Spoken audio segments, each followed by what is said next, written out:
This is Mosh. Mosh runs a B2B personal branding offer that helps founders and wealth creators build movements that inspire. Mosh was already really well positioned when me and my team jumped into his offer. In fact, he was already doing 20K monthly revenue and he already had a sales system in place. But there were gaps, bottlenecks, insufficiencies he hadn't noticed yet, and it was taking away way too much of his time from other areas of the business that are more high leverage. So our focus was very, very simple.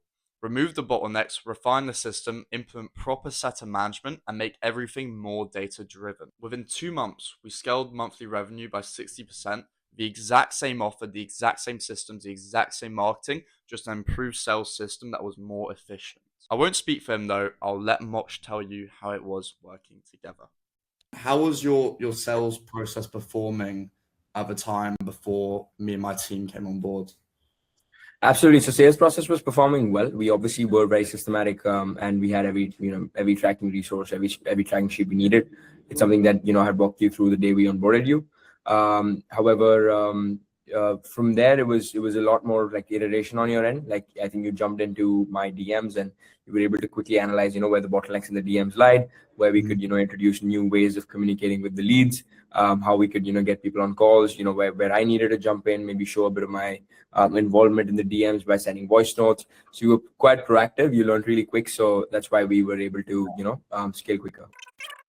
And also hit a record month in November last year, which was around 31.4K. Amazing.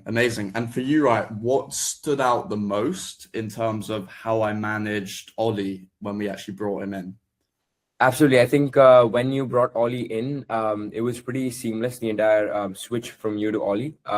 You were able to train him up really quickly on the offer, which is pretty valuable on my end, because I don't want to do that's where majority of my time would have gone, and explaining what the offer is, explaining what that person needs to do, go into every single DM and give them feedback. I think you were very well versed with that, and you just made sure that every single call that was booked, you gave Ollie feedback as to what should change in the DMs setting, what messaging should go out there, how to do follow up. So you were just the fact that you got him up to speed was a big relief.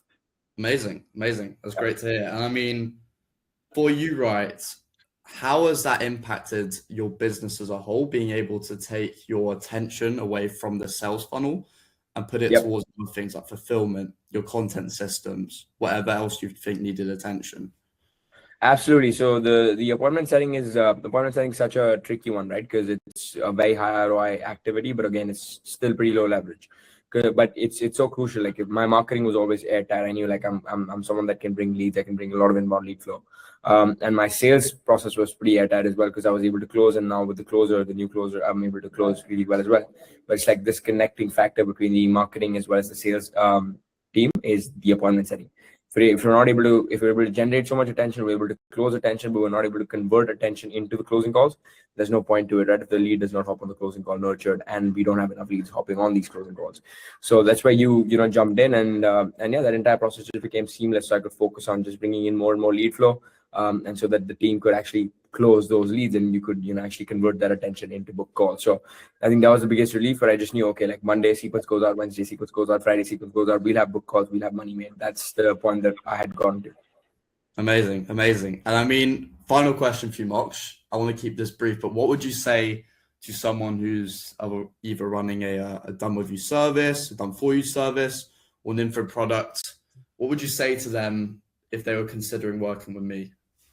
I would just say Freddie is someone who's who's an athlete first of all. So he does jiu-jitsu. So he's really does have that competitive spirit in him, where it's I want to do better. I want to get better on a day-to-day basis, which is how someone working even around sales, appointment setting, that's how they should function. That's why appointment setting is a performance game. Sales is a performance game. The more money you bring in, the more money you get paid, right? And that's why someone like Freddie would really perform well, because he's just hungry to get better, hungry to perform better. Right, so super competitive. He's super proactive. He'll be able to really jump into your funnel, understand it inside and out, understand the offer inside and out, and quote unquote offer hijack.